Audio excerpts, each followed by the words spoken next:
Hi guys, get ready with me kahit we're not feeling well. Oh my God, ilang araw na to. Pero, ayusin natin ang ating sarili. Mawawala din ang sakit na yan. Kanina nag-skin prep na ako at medyo dinamihan ko ng aking moisturizer kasi medyo nagda-dry na to dahil sa sipon. At ngayon gagamit lang tayo ng skin tint kasi para naman okay lang kahit magpulas-pulas siya mamaya dahil kakatap ko ng nose ko. At makikita nyo na ko last time na alam ako ng antibiotic kasi medyo mataas yung infection ko sa katawan. But now, okay naman na ako.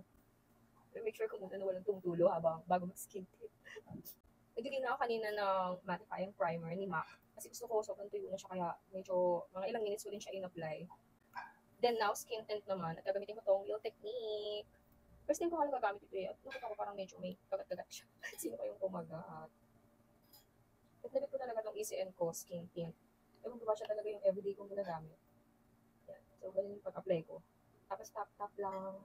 Talagang pang ano to pang rakrakan talaga to. Kahit nasa labas, kahit sobrang init, hindi kayong magkikik. Yun talaga yung nagustuhan ko sa ECN ko. Ito din pala, nilalagay ko tong Fix and Matte ni MAC. Kapag talagang pag oily skin, ito talaga yung pinaka-the best sa akin.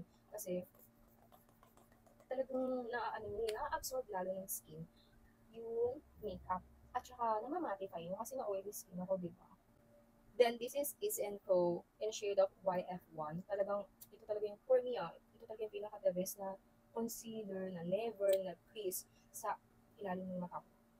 Pero syempre, kailangan mo din naman talaga siya i-blend ng maayos. Hanggang mamaya kasi baka abutin kami ng gabi. Lagi kasi every Sunday talaga inaabot kami ng gabi sa labas. So, talagang tiwala na ako sa mga products na ginagamit ko. Kung mag-oily man siya sa skin ko, alam mo, konting touch up lang, pakak na ulit agad. Then next pang scalp is stroke yung ginagamit ko. Pero konting-konti lang nilalagay ko kasi enjoy ko pa naman yung pagka-shape ng face ko eh. Yan, kukuha lang ako ng konti. Then, usually ito lang naman yung kinakapa ko. So, yan. Tapos, ito na to. Tapos ako titignan dito kung yung shadow ba is pantay. Then, ibiblend ko lang siya pataas.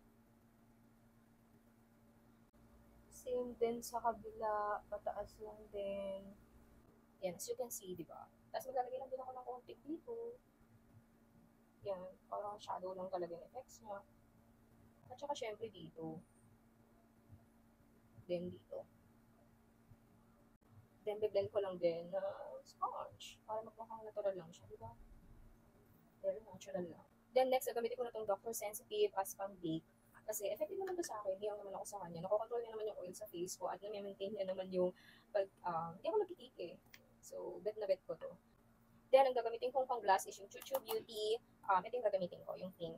Alam mo ba na nabili ko lang to ng 100 pesos isa, 150 pesos isa, yung sale sa Chuchu Beauty mismo. Then, may free pang lip balm. Ang cute-cute nga eh. So, parang 300 pesos plus. I-separate ko yung video para maturuan ko kayo kung paano makabili at makasave.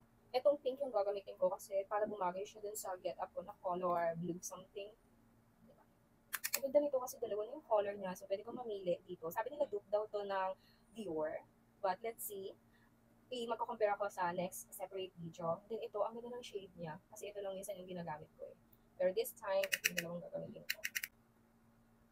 Yun yung gusto ko sa kanya. Sobrang ang ganda niya gamitin.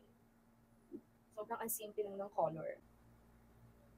Ay, ang ganda din talaga ng brush ng Real Technique mo. Ano parang pa ganyan? Parang minamassage lang niya yung face mo habang biniblend mo. Biniblend mo yung mga blush, yung mga powder. Then blend, blend, blend pa. Yung dito ka naman, nilalagyan ko din ng setting powder. Blend, blend, blend, blend, blend. Then next, mag-eyebrow naman tayo. Gamit tong brow styling cream. Ito na siya.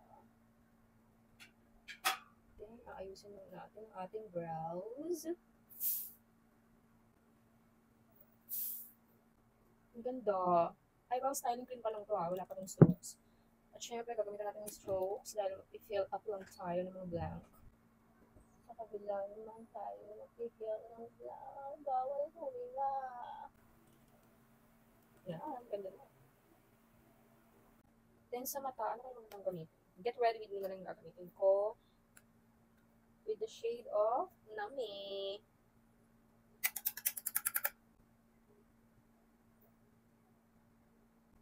So cute. I'm a baby girl. Sa kabila naman. Ay, nakalagpas baby girl. Okay, next, maglalagay lang ako ng tag-eme dito. Next, dito naman, syempre, ayusin natin ang ating pilik mata. Kailangan natin ang suklayin ng maayos. Next naman, eyeliner. Next contour naman is flat back.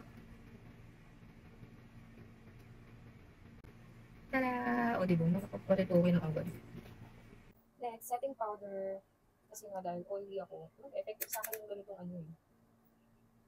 Yung ganito, setting powder, super effective siya.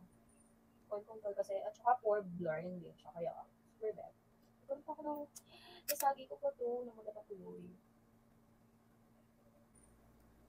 Tingnan natin kung mag-blur na to.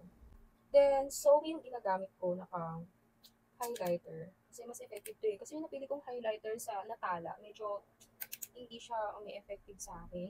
Iwan ko kung bakit. Pero usually, pinag-combine ko silang dalawa. Ang ganda. Then, nakaluan ko na lang ng tala.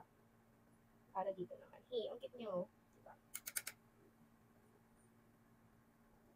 Nagamitin ko yung lipstick na pinaka-free ni MAC na umorder ako sa kanya. Shade number. Tingnan natin. Ang ganda. Lakas maka-Barbie naman ito. Medyo magdadagdag na ako ng ibang color ng lipstick. Retro Matte All Fire Up. Kunti lang naman. So, itatry ko ngayon tong si MAC Fix Stay and Over. Kasi usually yung ginagamit ko si Charlotte eh. Try lang natin sinong mas better. Then, habang pinapatuyo natin ang ating face, magkukulot na ako. And here's my final look.